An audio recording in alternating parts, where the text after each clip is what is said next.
అది సరే అసలు కథ అవ్వాలి కదా, ఏది ఆ సరదా? అన్నిటికీ సిద్ధపడే వచ్చాను కదా, అందుకే అటు ఇటు చూడకు, సుఖాలను వీడకు. తొందరే ముందిలే విందుకు.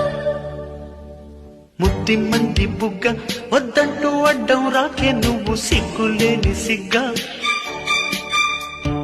ముద్దిమ్మంటే బుగ్గ అగ్గిల్లి వస్తే ఆగేదెట్ట, హద్దు పద్దు వద్దా? అమ్మాయి ముద్దు ఇవ్వందే, ఈరే తెల్లవారనివ్వనంతే.